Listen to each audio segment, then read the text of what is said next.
Hello Mzansi, welcome to Mgoza Mzansi. If today is your first time visiting this channel, please do the right thing and click the subscribe button, and also don't forget to smash the like button. Wegelile trend Scott Mapuma. This is after trend almost inyanga yonke for having a bad attitude. But my fans ma complainer wavele wenta tinto daba west lapha ku-podcast ye-LT Domakathi angeke ngive nganiqabanga.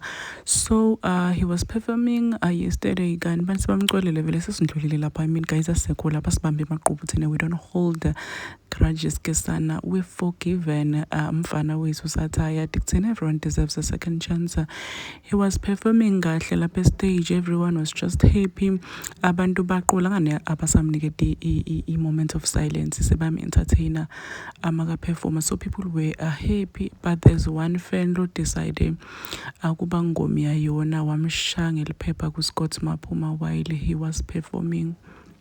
Like really bambe maphepha wena ubambele kushaya umuntu operformako, like njani? Oh, it doesn't make sense. So people are really angry at what this fan did to Scott Mapuma, saying ukuthi ngiyalo uyasukela uScott Mapuma makusuka lapho kufuna kuthiwe une-attitude. Ngalesi sikhathi guys, celebrities are really going through a lot. Like they're really going through a lot. Imagine uthi uyaperforma nje umuntu akushaya ngedudu, you don't even know ukuthi leli phepha linani laphakathi belindiwani, why lo muntu akushaye ngalo. It doesn't make sense. If umjabulela umuntu, why ungascream? Why are you throwing papers or shit stuff kulo muntu loyo? It doesn't make sense. Akho right lo. So people are saying ukuthi this is wrong, akadeserve yonke lento lesenemenda yona. So sibonile ukuthi he didn't entertain the fan leyo lemshaya ngeliphepha, wavela watithulela Scott. Kube ngilo Scott wakudala loya because vele mathi right uyahlanya, sike sambona phela Scott abuta umuntu ukuthi uyahlanya, uyahlanya.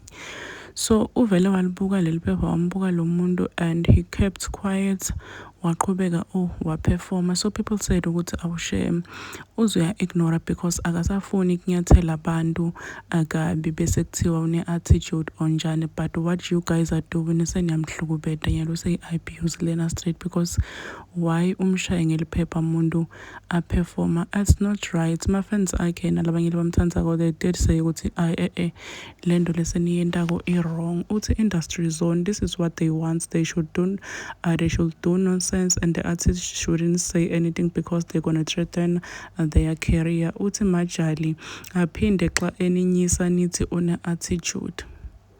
So guys, honestly speaking, this is really wrong. Please do comment what you think below down in the comment section. Don't forget to hit the notification bell. I will see you on the next one. I'm signing out. Goodbye.